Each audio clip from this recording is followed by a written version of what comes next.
Hello friends, स्वागत है आपका हमारे चैनल सफलता का अड्डा पर। और आज है 2 अप्रैल 2021। आइए देखते हैं आज करंट अफेयर्स का हमारा पहला क्वेश्चन क्या है। तो आज का हमारा पहला क्वेश्चन है, किसने भारत के साथ चीनी, कपास और सूत के आयात पर लगे प्रतिबंध को हटा दिया है। भारत और पाकिस्तान के बीच में, इंडिया और पाकिस्तान के बीच में जब से क्या हुआ था, पुलवामा वाला जो मामला हुआ था, अटैक हुआ था, वो जो भी कुछ हुआ था, जब से लेकर तनाव चल रहा था, उसके बाद से लगातार दोनों ही देश एक दूसरे से क्या जा रहे थे, दूर जा रहे थे। लेकिन अभी हाल ही में दोनों देश एक दूसरे के करीब आए हैं। तो अब जब दोनों देश एक दूसरे के करीब आए हैं, तो इसी को लेकर जो पाकिस्तान भारत के साथ व्यापार नहीं कर रहा था, हाल ही में पाकिस्तान ने चीनी को लेकर, कपास को लेकर और सूत को लेकर जो आयात पर प्रतिबंध लगाया था, उसे पाकिस्तान ने हटा दिया है। तो ये किसने हटाया है? पाकिस्तान ने हटाया है। और ये दोनों ही देश, अगर हम बात करें, पाकिस्तान भी और भारत भी, दोनों ही जो इनकी एम्बेसीज वगैरह हैं, जो उस तरह की जो सारी प्रणाली, जो व्यवस्था है, उसको भी बहाल करने की कवायद शुरू कर रहे हैं। अब पाकिस्तान के द्वारा इस प्रतिबंध को हटाया गया है। पाकिस्तान की अगर आपसे बात करें तो पाकिस्तान की राजधानी है इस्लामाबाद। यहाँ के जो प्रधानमंत्री हैं, यानी कि प्राइम मिनिस्टर ऑफ पाकिस्तान, वो हैं इमरान खान। इमरान खान से एक बात और आपको याद रखनी है, इमरान खान जो है ये एक अंतर्राष्ट्रीय क्रिकेटर भी रह चुके हैं। साथ ही साथ एक बात और आपको याद रखनी है, आरिफ अलवी जो है ये राष्ट्रपति हैं। कहाँ के? पाकिस्तान के राष्ट्रपति हैं। कौन? आरिफ अलवी। अब हमें दो विकल्प और मिले हैं यहाँ पर, अफगानिस्तान और बांग्लादेश। वैसे तो अगर हम एक नज़र से देंगे, तीनों ही यहाँ अफगानिस्तान, बांग्लादेश और पाकिस्तान, तीनों ही क्या है, हमारे पड़ोसी देश है। अगर हम अफगानिस्तान और बांग्लादेश की अगर आपसे बात करें, अफगानिस्तान की बात कर लेते हैं पहले। तो अफगानिस्तान की राजधानी है काबुल। क्या? अफगानिस्तान की राजधानी काबुल। और अफगानिस्तान के राष्ट्रपति कौन है? अशरफ गनी। कौन है? अशरफ गनी अफगानिस्तान के राष्ट्रपति हैं। बांग्लादेश की अगर आपसे बात करें तो बांग्लादेश की राजधानी ढाका है। और बांग्लादेश की जो प्रधानमंत्री हैं, प्राइम मिनिस्टर हैं, वह है शेख हसीना। कौन है? शेख हसीना बांग्लादेश की क्या है? प्रधानमंत्री हैं, यानी कि प्राइम मिनिस्टर है। अब बात अगर राष्ट्रपति करें तो राष्ट्रपति हैं कौन? राष्ट्रपति हैं बांग्लादेश के। कौन? अब्दुल हामिद। कौन है? अब्दुल हामिद राष्ट्रपति हैं, यानी कि प्रेसिडेंट ऑफ बांग्लादेश हैं अब्दुल हामिद। अब यहाँ से एक बात और आपको याद रखनी है, तीनों ही देशों के बारे में हमने जाना, बांग्लादेश, अफगानिस्तान और पाकिस्तान। इससे पहले तक अगर हम बात करें वर्तमान समय तक, यानी कि हम उस काल में नहीं जा रहे, यानी कि जिस समय अफगानिस्तान जो था वो भारत का एक समय, तो वो प्राचीन समय है, यानी कि अफगानिस्तान भी और ये सब चीज़ पूरा संपूर्ण भारत था। लेकिन अगर हम बात करें यहाँ पर, जो मेरा आपको बताने का उद्देश्य है, पाकिस्तान और बांग्लादेश को अगर आप देखें, ये पहले दोनों ही एक देश थे। आप में से बहुत सारे स्टूडेंट इस बात को जानते भी होंगे, जो नहीं जानता वो आज इस बात को जान ले। आज़ादी के समय दोनों, यानी कि एक देश, यानी कि पूरा एक देश था।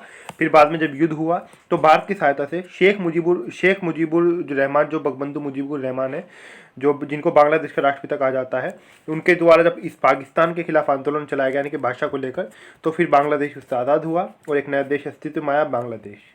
तो ये पाकिस्तान से उस समय अलग हो गया। हालांकि उससे पहले तक कि क्या था, पाकिस्तान का पार्ट था बांग्लादेश। भारतीय सेना की सहायता से बांग्लादेश पाकिस्तान से आज़ाद हो पाया। अब हम आगे बढ़ते हैं, देखते हैं हमारा अगला क्वेश्चन क्या है। तो अगला क्वेश्चन है हमारा, शहीद अशफाक उल्लाह खां पार्क का उद्घाटन गोरखपुर में किसने किया है? तो शहीद अशफाक उल्लाह खां आप सभी जानते होंगे, स्वतंत्रता सेनानी। इनके नाम पर जो पार्क बनाया गया है गोरखपुर में, उसका उद्घाटन किया है योगी आदित्यनाथ ने। किसने किया है? योगी आदित्यनाथ ने किया है। योगी आदित्यनाथ कौन है? मुख्यमंत्री हैं उत्तर प्रदेश के। अब उत्तर प्रदेश की अगर आपसे बात करें, गोरखपुर में उद्घाटन हुआ है। और गोरखपुर भी कहाँ पर है? गोरखपुर भी उत्तर प्रदेश में है, यानी कि यूपी में। यूपी की राजधानी है लखनऊ। क्या? लखनऊ से 2 या 3 क्वेश्चन परीक्षाओं के अंदर पूछ ली जाते हैं। क्वेश्चन तो पूछ जाता है कि लखनऊ कौन सी नदी किनारे स्थित है, तो आपको याद रखना है, लखनऊ गोमती नदी किनारे स्थित है। कौन सी नदी के? गोमती नदी किनारे स्थित है लखनऊ। एक और चीज आपको याद रखनी है लखनऊ के बारे में, लखनऊ को नवाबों का शहर भी कहा जाता है। क्या? नवाबों का शहर। और जो उत्तर प्रदेश का हाईकोर्ट, इलाहाबाद हाईकोर्ट, उसकी खंडपीठ भी कहाँ पर है? वो भी लखनऊ के अंदर ही है।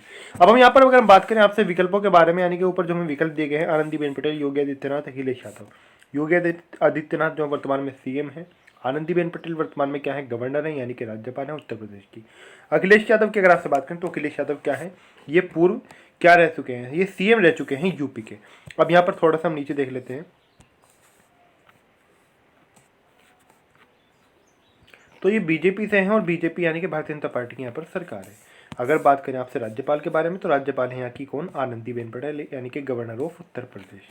अब बात करें अगर आपसे उत्तर प्रदेश के जो राजकीय वृक्ष वगैरह हैं, राजकीय वृक्ष यहाँ का अशोक है, राजकीय पुष्प यहाँ का पलाश है, यानी कि फूल। राजकीय पक्षी है सारस अथवा करौंज। सारस का ही दूसरा नाम करौंज और करौंज का दूसरा नाम सारस है। तो राजकीय जो पक्षी है उत्तर प्रदेश का वो क्या है? सारस करौंज, सारस अथवा करौंज। और राजकीय पशु की अगर आपसे बात करें तो राजकीय पशु है यहाँ का बारहसिंगा। क्या? बारहसिंगा। गोरखपुर कहाँ पर है? गोरखपुर उत्तर प्रदेश का एक शहर है। अब हम आगे बढ़ते हैं, देखते हैं हमारा अगला क्वेश्चन क्या है। तो अगला क्वेश्चन है हमारा, G178 GI-SAT-1 के प्रक्षेपण कार्यक्रम को किसने संशोधित किया है? तो GI-SAT-1 के प्रक्षेपण कार्यक्रम को संशोधित किया है इसरो ने। किसने किया है? इसरो ने संशोधित किया है। और इसरो क्या है? इसरो हमारी क्या है? स्पेस एजेंसी है। इसरो के अगर आपसे पूरे नाम की बात करें तो इसरो का पूरा नाम है इंडियन स्पेस रिसर्च ऑर्गेनाइजेशन। क्या इसरो का पूरा नाम क्या है? इसरो का पूरा नाम है इंडियन स्पेस रिसर्च ऑर्गेनाइजेशन, ये इसका पूरा नाम है।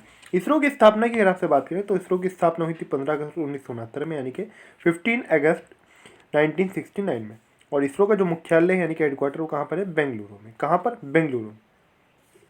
अगला क्वेश्चन हमारा, पंजाब एवं महाराष्ट्र सहकारी बैंक में निकासी और जमा पर प्रतिबंधों को 30 जून 2021 तक किसने बढ़ा दिया है?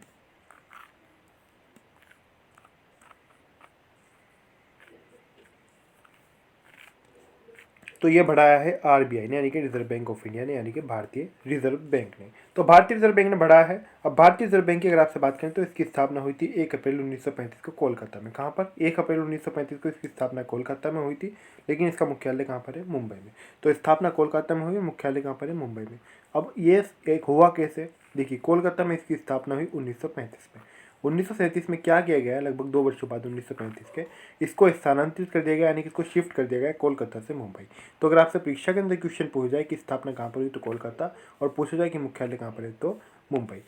RBI के गवर्नर है वर्तमान में शक्तिकांत दास। कौन? शक्तिकांत दास। ये वर्तमान में 25वें गवर्नर हैं, यानी कि इनसे पहले 24 गवर्नर और RBI के रह चुके हैं। ये बात भी आपको याद रखनी है। अगर आपसे बात करें यहाँ पर कोलकाता और मुंबई के बारे में, तो कोलकाता कहाँ की राजधानी है? वेस्ट बंगाल की। वेस्ट बंगाल में हाल ही में चुनाव चल रहे हैं, इसलिए वेस्ट बंगाल जो है यानी कि पश्चिम बंगाल चर्चाओं के अंदर है। और यहाँ की जो मुख्यमंत्री हैं वो है ममता बनर्जी। कौन? ममता बनर्जी मुख्यमंत्री हैं। इस राज्य के अंदर जो सरकार है वो है तृणमूल कांग्रेस की। और इस राज्य के जो राज्यपाल हैं पश्चिम बंगाल के वो हैं जगदीप धनखड़। कौन? जगदीप धनखड़ गवर्नर हैं वेस्ट बंगाल के। अगर आपसे बात करें यहाँ पर मुंबई का भी नाम आया है। मुंबई जो है वो कहाँ की राजधानी है? मुंबई महाराष्ट्र की राजधानी है। और महाराष्ट्र के अंदर जो सरकार है वो किसकी है? शिवसेना की यहाँ पर सरकार है। उद्धव ठाकरे यहाँ के क्या है? मुख्यमंत्री हैं। शिवसेना की गठबंधन के साथ सरकार है। उद्धव ठाकरे शिवसेना से ही हैं। और महाराष्ट्र के जो गवर्नर हैं यानी कि राज्यपाल है वो कौन है? भगत सिंह कोश्यारी। कौन है? भगत सिंह कोश्यारी। अब हम आगे बढ़ते हैं, देखते हैं हमारा अगला क्वेश्चन क्या है। लेकिन उससे पहले 2 विकल्प और हैं यहाँ पर हमारे, भारतीय स्टेट बैंक और विश्व बैंक। इनके बारे में थोड़ा सा जानते हैं। पहले जानते हैं भारतीय स्टेट बैंक के बारे में, यानी कि स्टेट बैंक ऑफ इंडिया के बारे में। तो स्टेट बैंक ऑफ इंडिया इसकी स्थापना हुई थी 1 जुलाई 1955 को, और इसका मुख्यालय मुंबई में। कहाँ पर? 1 जुलाई 1955 को भारतीय स्टेट बैंक की स्थापना हुई और इसका मुख्यालय भी मुंबई में है। विश्व बैंक की बात कर लेते हैं। विश्व बैंक यानी कि वर्ल्ड बैंक, इसकी स्थापना जुलाई 1944 में हुई थी और इसका मुख्यालय वाशिंगटन DC में है। कहाँ पर? वाशिंगटन DC में मुख्यालय यानी कि हेडक्वार्टर है। और जुलाई 1944 में इसकी स्थापना हुई थी विश्व बैंक की। अगला क्वेश्चन है हमारा, राजस्थान दिवस कब मनाया जाता है? तो प्रत्येक वर्ष राजस्थान दिवस मनाया जाता है 30 मार्च को। कब? 30 मार्च को मनाया जाता है राजस्थान दिवस। राजस्थान की अगर बात करें तो कैपिटल यहाँ की जयपुर है, यानी कि राजधानी। मुख्यमंत्री यहाँ के अशोक गहलोत हैं। इस राज्य के अंदर INC यानी कि इंडियन नेशनल कांग्रेस पार्टी की सरकार है। कलराज मिश्र यहाँ के क्या है? राज्यपाल यानी कि गवर्नर ऑफ राजस्थान है। राजस्थान से कोई क्वेश्चन आपको याद रखना है, राजस्थान किस देश के साथ सीमा बनाता है? जैसे कि पंजाब भी पाकिस्तान के साथ सीमा बनाता है। यूपी नेपाल किसके साथ बनाते हैं? यूपी नेपाल के साथ, और बिहार नेपाल के साथ सीमा बनाता है। उसी प्रकार से पंजाब भी जैसे पाकिस्तान के साथ, तो उसी प्रकार से राजस्थान पाकिस्तान के साथ अपनी सीमा बनाता है, यानी कि साझा करता है, यानी कि इनका बॉर्डर आपस में मिलता है। अब देखते हैं हमारा अगला क्वेश्चन क्या है। तो अगला क्वेश्चन हमारा, IPL टीम दिल्ली कैपिटल्स में किससे अपनी टीम का कप्तान नियुक्त किया है? तो IPL टीम जो दिल्ली कैपिटल्स है उसने किससे अपनी टीम का कप्तान नियुक्त किया है? तो उसने नियुक्त किया है ऋषभ पंत को। किसे नियुक्त किया है? ऋषभ पंत को नियुक्त किया है। अब देखते हैं हमारा अगला क्वेश्चन क्या है। तो अगला क्वेश्चन हमारा, किस देश ने नेपाल को एक समझौता ज्ञापन हस्ताक्षर यानी कि MOU की यहाँ पर बात हो रही है। MOU के तहत 800 करोड़ नेपाली रुपये की अनुदान सहायता प्रदान की है। तो 800 करोड़ नेपाली रुपये की अनुदान सहायता प्रदान की है।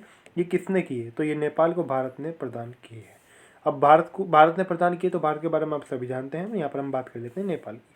नेपाल की बात करें तो नेपाल की राजधानी है काठमांडू। नेपाल के राष्ट्रपति कौन है? विद्या देवी भंडारी। नेपाल की राष्ट्रपति हैं ये कौन? यहाँ की राष्ट्रपति हैं विद्या देवी भंडारी। कैपिटल यहाँ की काठमांडू है। और प्रधानमंत्री हैं यहाँ के कौन? KP शर्मा ओली। कौन है? KP शर्मा ओली। अब हम आगे बढ़ते हैं, देखते हैं हमारा अगला क्वेश्चन क्या है। तो अगला क्वेश्चन है हमारा, चीन और किस देश के बीच 25 साल के रणनीतिक सहयोग समझौते पर हस्ताक्षर किए गए हैं? तो चीन और किस देश के बीच 25 साल के रणनीतिक सहयोग समझौते पर हस्ताक्षर किए गए हैं? ये किए गए हैं चीन और ईरान के बीच। अब ईरान की अगर आपसे बात करें तो ईरान की राजधानी तेहरान है। ईरान के जो राष्ट्रपति हैं वो हैं हसन रूहानी। कौन? हसन रूहानी ईरान के राष्ट्रपति हैं। अगला क्वेश्चन है हमारा, लेकिन विकल्प एक और यहाँ पर दिया हुआ है चीन, और क्योंकि चीन के साथ ये समझौता हुआ है ईरान का। चीन की बात करें तो चीन की राजधानी बीजिंग है, चीन की कैपिटल। राष्ट्रपति यहाँ के शी जिनपिंग है और करेंसी यहाँ की क्या है, रेनमिनबी। तो करेंसी रेनमिनबी है, राष्ट्रपति शी जिनपिंग है और यहाँ की राजधानी बीजिंग है। अब यहाँ पर अगला क्वेश्चन देखते हैं हमारा क्या है। अगला क्वेश्चन है हमारा, फ्रांस के राष्ट्रपति ने कोरोना के कारण पूरे देश में कितने हफ्तों के लिए लॉकडाउन लगा दिया है। तो फ्रांस के राष्ट्रपति ने कोरोना के बढ़ते प्रकोप के कारण, फिर से जब कोरोना बढ़ रहा है तो यहाँ पर 4 हफ्तों के लिए लॉकडाउन लगा दिया है। कितने हफ्तों के लिए, 4 सप्ताह के लिए। अगला क्वेश्चन है हमारा, साउथ सिनेमा के किस दिग्गज अभिनेता को 51वें दादा साहेब फाल्के पुरस्कार से सम्मानित किए जाने की घोषणा की गई है। तो ये कौन दिग्गज अभिनेता है साउथ के, रजनीकांत को ये घोषणा की गई है कि इनको 51वां दादा साहेब फाल्के पुरस्कार दिया जाएगा। अगला क्वेश्चन हमारा, आयकर विभाग ने आधार से पैन कार्ड को जोड़ने की समय सीमा को 31 मार्च से बढ़ाकर कब तक कर दिया है। तो आयकर विभाग ने इस समय सीमा को बढ़ाकर कर दिया है 30 जून 2021। क्या, 30 जून 2021। आज की जो हमारी करंट अफेयर्स है पे समाप्त होती है। आपको वीडियो कैसा लगा प्लीज कमेंट करके जरूर बताएं। वीडियो अच्छा लगा तो वीडियो को लाइक करें, वीडियो को शेयर करें। अभी तक आपने हमारे चैनल सफलता करना सब्सक्राइब नहीं किया तो प्लीज़ जरूर सब्सक्राइब कर दें। सब्सक्राइब करते समय बेल आइकन को प्रेस करना ना भूलें, यानी कि पूरी तरीके से सब्सक्राइब करें। पूरी तरीके से सब्सक्राइब करने से आपको क्या फ़ायदा होगा, जो भी हमारी नई क्लास आएगी उसका नोटिफिकेशन, उसकी सूचना सबसे पहले आपको मिलेगी। तो इसलिए पूरी तरीके से सब्सक्राइब ज़रूर करें।